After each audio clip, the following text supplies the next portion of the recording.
when the night was meant to heal us. That evening was meant to be a turning point, a night to pull us back together. Instead, it quietly shattered what little remained. I had spent weeks preparing it. A warm, intimate gathering at our home, the kind that reminds people why they fell in love in the first place. We kept the guest list small, a few trusted friends, my sister, and the handful of neighbors we genuinely liked. I wanted the atmosphere to feel relaxed, nostalgic, close-knit, the kind of evening where too much wine leads to belly laughs, old stories come back to life, and the outside world fades for a little while. But to me, it was more than just a party. It was a lifeline. Marcus, my husband, had been drowning in work for months. Late hours, skipped meals, barely a moment of shared silence that wasn't laced with fatigue. His shoulders had begun to carry a weight they didn't used to, and the spark in his eyes, the one that had once lit up a room, had dulled into something unreachable. I hoped this night might pull him back.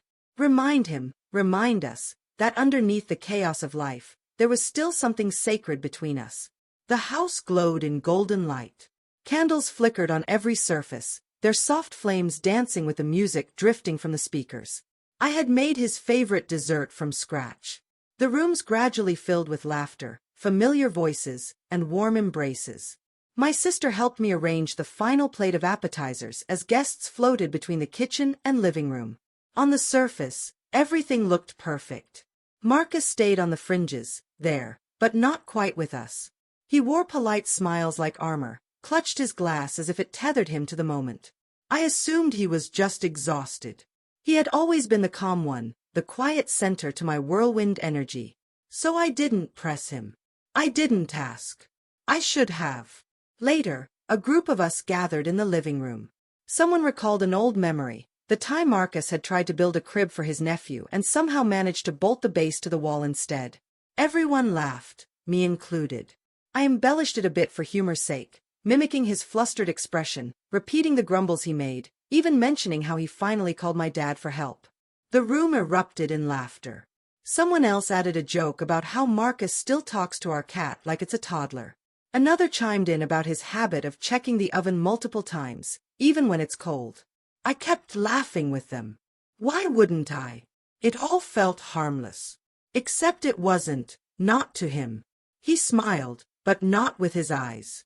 It was that kind of smile you wear when you're trying to seem unaffected, even while something inside you quietly cracks. At one point, our eyes met. He looked away almost instantly. I didn't think much of it then. As the night came to a close, I realized I hadn't seen him in a while. I figured he'd stepped out for some air, or gone to check on the cat. People lingered, still sharing stories and basking in the glow of what felt like a good night. But Marcus never came back. When the last guest had gone and the music had stopped, I started noticing the absences. His coat wasn't on the hook. The bowl by the door where he always tossed his keys was empty. His phone, his wallet, gone. I walked into our bedroom, expecting to find him there. I didn't. First came mild annoyance. Then confusion. Then something colder crept in. I called him. Straight to voicemail. I texted. No reply. I sat on the edge of the bed, still in my dress, makeup smudged, hair curling at the edges from the candlelit warmth. I told myself he just needed space. That maybe it was all just too much. That I was overreacting. But by morning, his side of the bed remained untouched. And on the nightstand, neatly folded and left without ceremony, was a note. No blame. No anger. Just the truth. I'm exhausted, Ava. And not just from work. I'm tired of being the one people laugh at. Tired of feeling invisible in my own home. Of sitting beside you while you laugh, and I sink. I know you didn't mean to hurt me. But you didn't stop it, either. You've always been the one who shines, the storyteller, the voice, the center. And I've always loved that about you. But I needed you to see me. Not glance at me. Not include me. See me.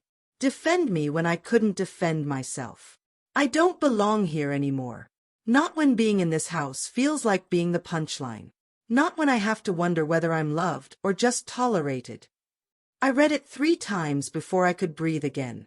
I texted him constantly for 2 days. Nothing. I went to his office. His favorite cafe.